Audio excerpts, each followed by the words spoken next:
Small creators are blowing up on YouTube. Fact or fiction? Is it possible for you in 2025? Is it possible for me in 2025? Am I going to make it on YouTube in 2025? That is the real question for today's video. If you're currently watching this video, yes, I do have 19 subs. And yes, that's probably less than you. And yes, that probably doesn't make me, someone with 19 subs, qualified to tell you if YouTube is blowing up small creators, if small creators are benefiting on YouTube right now. But I'm just gonna share my opinion anyway. So I've been trying to grow my YouTube account more so for monetization purposes. And I've been seeing a lot of these videos where it's like YouTube is blowing up these small creators. My account has grown in 30 days as a small creator. This is how much I made monetizing on YouTube in 30 days.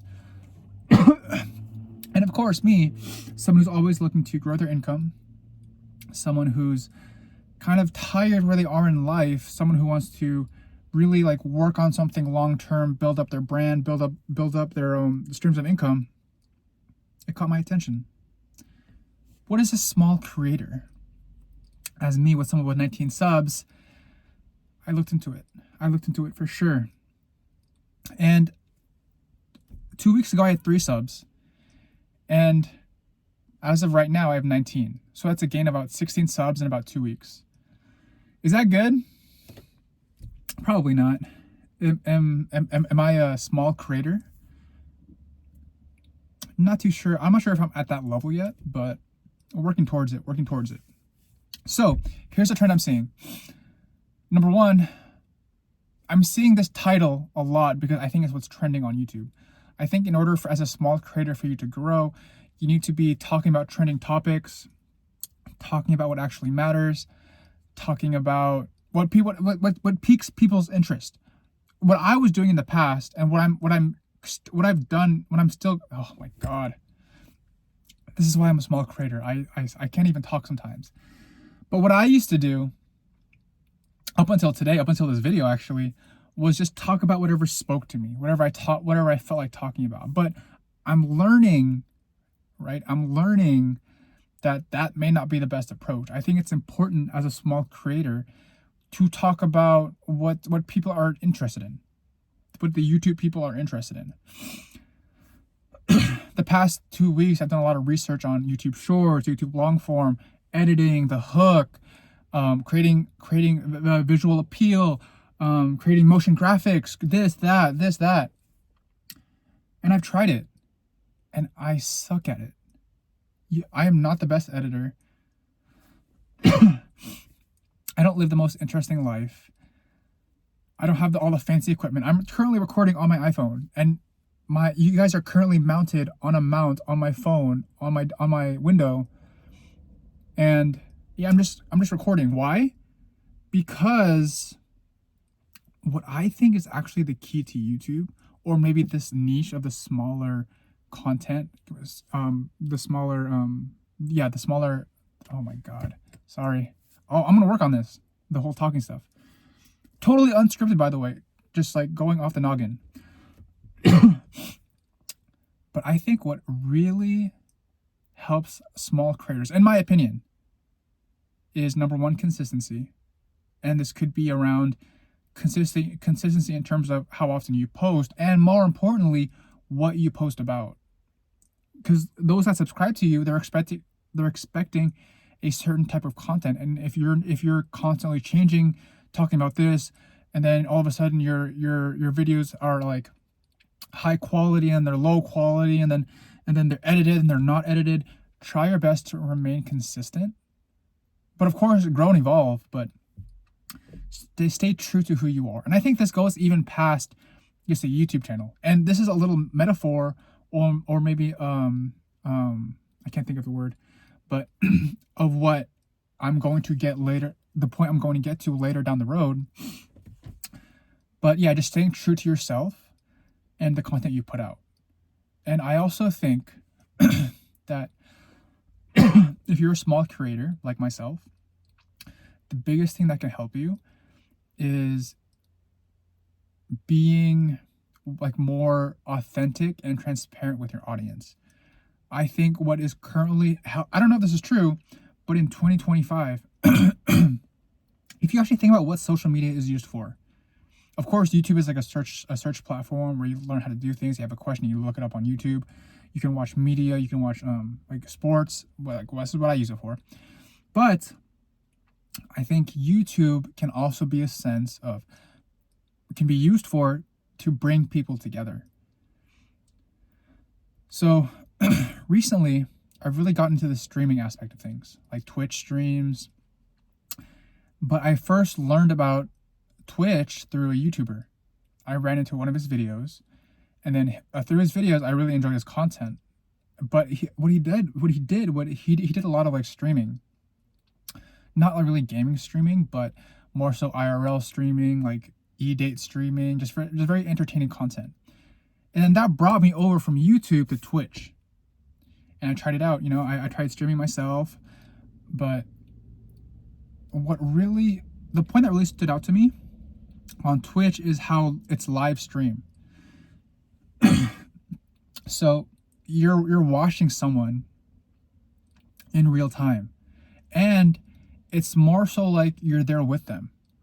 So bringing that back to YouTube, what can small creators do to help blow up their channel? Number one, find things that are trending. Talk about trending topics, kind of like this one. So I specifically chose this topic. YouTube is helping out. YouTube is great for small creators. YouTube is blowing up small creators. Something around that niche. And my content now is more so just like one-on-one, like as I'm speaking to you personally. And I think this works because why do people really go on social media? We have Instagram. I think Instagram is a place for education or for just following your favorite celebrities, stars. But then they're on the pedestal, right? And then you also have, what else is there?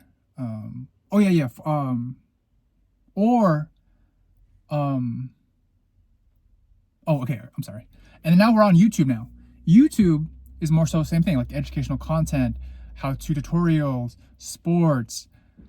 But then I think there's just this new element that like live streamers have figured out, maybe for a long time already. And maybe I'm just figuring this out, but it's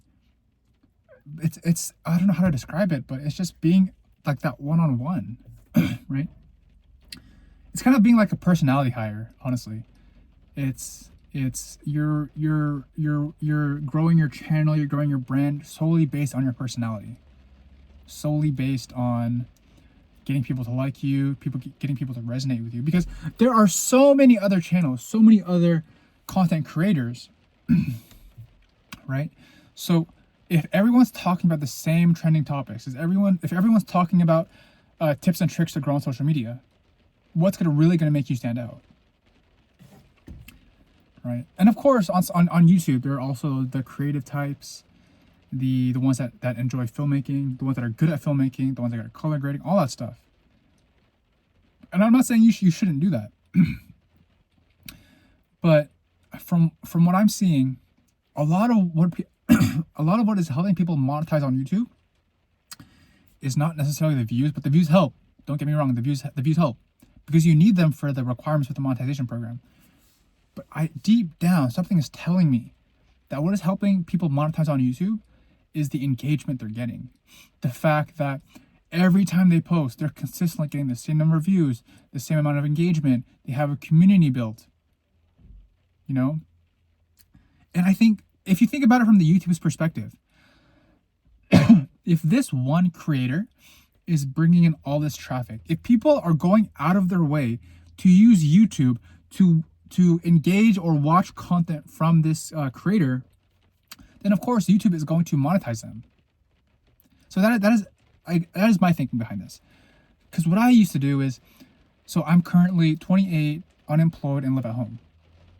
So that was my angle. I would create videos of day in the life videos of that. And I would get literally maybe 1 to 2 views. Except for the nothing crazy, right? Nothing like the thousands and thousands of viewers that I want to get. I would also create YouTube shorts on how to grow and how to grow your social media. But those are shorts, and that's where actually a lot of my subscribers and a lot of my views come from, shorts.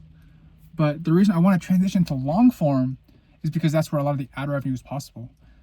I'm not really too familiar. I'm still learning about shorts, but the way I use shorts is it's a way for people to find value in my content. So my most recent video was talking about how my most recent short was me talking about how engagement is much more important than views, right? And I made a quick 40-second short about that. And it did okay. But now I want to transition to long form because I just feel like through a short, you're not really able to, grow that bond with the creator. I think with shorts, it's like a quick glimpse. And there's so many like platforms using shorts. It started off with TikTok. Now it's Instagram. Now it's YouTube. And I'm not even 100% sure. I don't even use Snapchat. But I think Snapchat has shorts too. Don't quote me. I'm not too sure. But I think people have shorter attention spans, this and that, doom scrolling. I'm guilty of doom scrolling all the time. But then you take a look at the other aspect of that. You look at the streamers. Streamers will stream for like an hour, 2 hours, 3 hours, 5 hours at a time. Or they even do like a full like 10-hour stream, 24-hour stream. Why do people actually watch this stuff? And then you have the other end of the spectrum, where it's shorts, where it's just like 2 seconds, 1 second, 2 seconds, 1 second. And that really got me thinking. It's either you're a quick glance type of person, where you're just kind of just like, or you're trying to lock in for the long term. You're trying to really just like, number one. Okay, so here's why I watch streams, for example. There's just one creator I watch his streams. There are a couple actually, but they're all kind of around like the same. They cross stream, so they do content together, and I like watching their streams because it's like I'm with them. I feel like their life is pretty cool, not in the sense where it's super extravagant, but they're just like funny. It's like I'm their friend. Like a lot of their jokes, a lot of their mannerisms. It's trendy, it's cool, it keeps me up to date. I don't really go out much, so I don't really know what's happening. I don't live in their area, so I don't know what their life is like. But streams, it's like I'm there. They do a lot of traveling, they do this, they do that. And it's like I'm there, experiencing it with them. But whereas short form is just like, oh, like, haha, like a quick dopamine hit. It's more so like a smoke break. You're just like scrolling. But then streams are like when you're eating or you're just kind of trying to like relax. Instead of like long form content, you have TV, you have the news, you have YouTube, you have sports. But streaming is just different. It's like I'm there with you. So I'm trying to with this like how YouTube is helping small creators. I think small creators are somewhere in between that, where they focus on the trendy topic, right? Whatever's trending on YouTube. But they also do it in a sense where it's more personal, it's more transparent, it's more authentic. It's like I'm speaking to you directly. It's like we're together right now. That is honestly the way I see it. And I've learned that like around like 20 to 25, anything over 20 is good. Because number one, it shows YouTube that, because a lot of these platforms, they rely on retention. I guess long form retention. The longer you're able to keep your audience on the platform, the better. Whereas like TikTok or all the other short forms is just like scroll quick. So that's kind of where I am mentally, especially with this channel. What I'm going to start doing is finding out what a lot of small creators are doing. I also learned this from my studies in growing YouTube. That sounds weird, studies, but a lot of them say like find accounts that you consider competitors. I don't mean like in like a negative combative way, but you see them as someone in your niche, someone that you enjoy their content and you want to replicate their content and their success. Find out what it is their titles are, what they're talking about, even maybe their thumbnails. And of course, make it your own. I don't recommend like copying other people's work. Maybe, I don't know. That's just me. Try your best to make it your own, right? Because if you think about, this is kind of like human psychology now. I think humans, they feel the need to be like a part of something. They want to feel like they are up to date with the trends, so they know what's happening. They want to be hip, they want to be cool, they want to be relevant, they want to fit in. And that's kind of what I feel like YouTube is. I think YouTube, your channel is like a representation of you. And in order to, especially for small creators, it's beneficial to find out what's working and be around other creators who you admire and you want to model your work around them. So whatever title you see is working, whatever thumbnail you see is working, whatever content style you see is working, replicate that. And of course, make it your own. Because if I'm just a complete copy of another creator, of course that other creator is going to gain more followers or more engagement because that creator is the originator of it. You can't really replicate people. I mean, maybe you can, but it won't be authentic. So who am I as a creator? Who am I as a person? That is key. That is key right there. It's all about developing your personality, finding out what works. And honestly, I'd recommend just talking to the camera, speaking your mind, making it like less edited, more like this. I think people are more inclined to watch content like this if it's more authentic, if you're able to frame it in a way where it's like just me talking to a friend or you talking to a friend. But yeah, small creators are blowing up on YouTube. And I feel like for me in the beginning, it's going to be difficult because right now I'm solely relying on my shorts for my subscribers, for my views.